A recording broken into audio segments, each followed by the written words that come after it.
نہیں بیٹا نہیں، زیادتی کا جواب زیادتی سے دینا انسانیت نہیں ہے، درگزر ہی خیر کی پہلی نشانی ہے۔ لیکن ابو درگزر کی بھی کوئی حد ہوتی ہے۔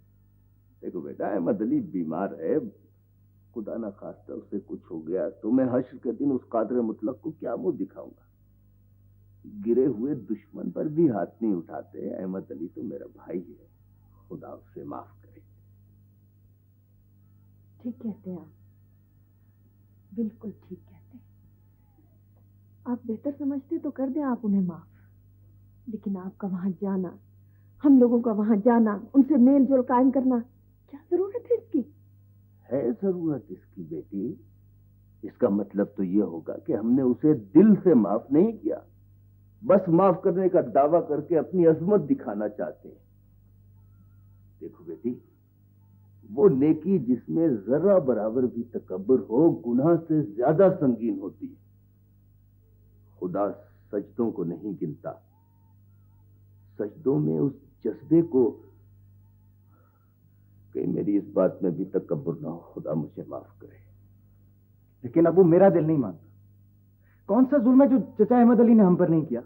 ہماری جان، عزت، آبرو، کس چیز کا لحاظ کیا انہوں نے؟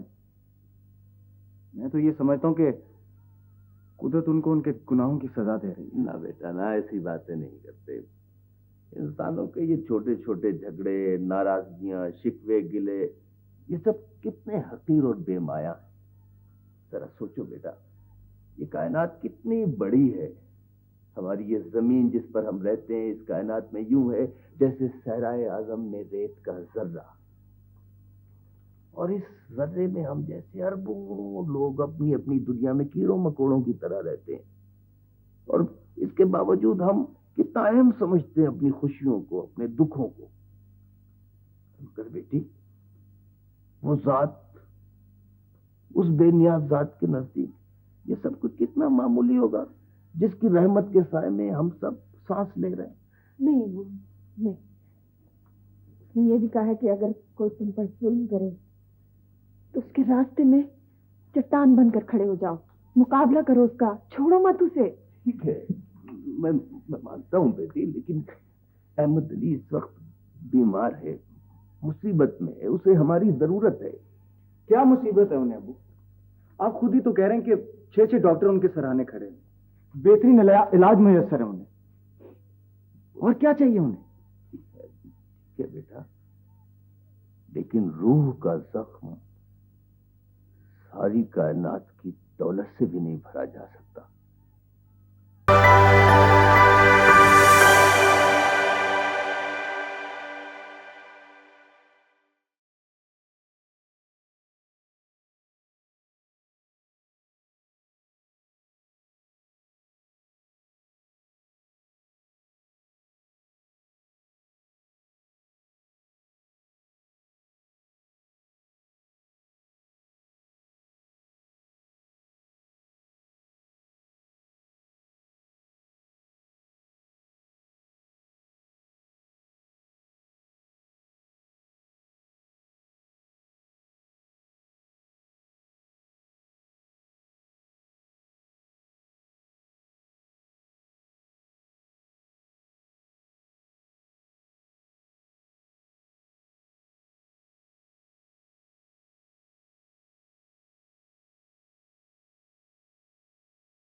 میرے خیال میں اب مزید ECG کی ضرورت نہیں ہے.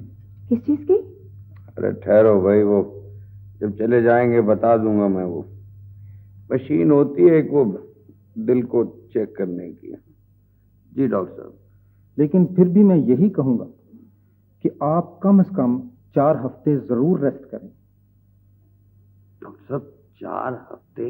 آپ مطمئن رہیں ڈاکٹر صاحب، میں 4 ہفتے اسے بستر سے ہلنے نہیں دوں گا. اچھا جی، خدا حافظ. خدا حافظ. لیکن فقیر حسین، میرا کام. یار احمد علی، کام کام کام.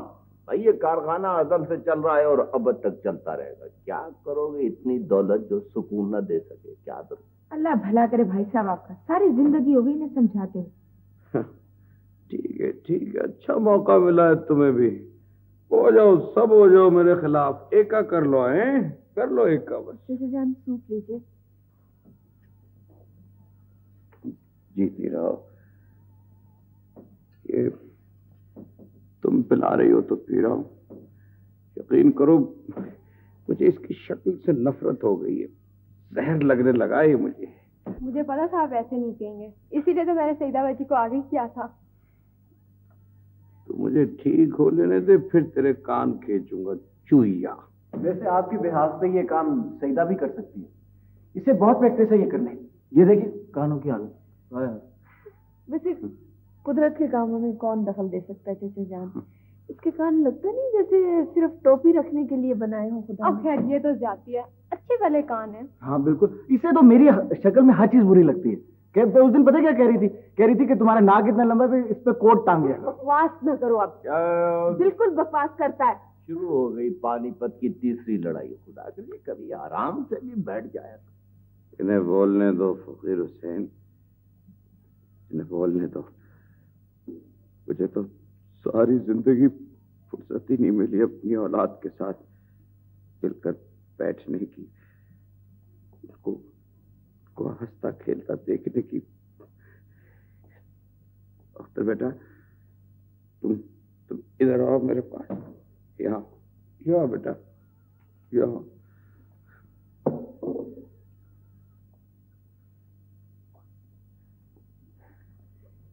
بیٹا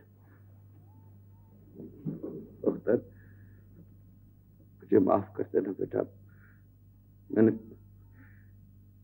تم لوگوں کو بہت دکھ دی ہے بیٹا، بہت دکھ دی ہے، بہت. نیچے رہ رہے کوئی بات نہیں. لو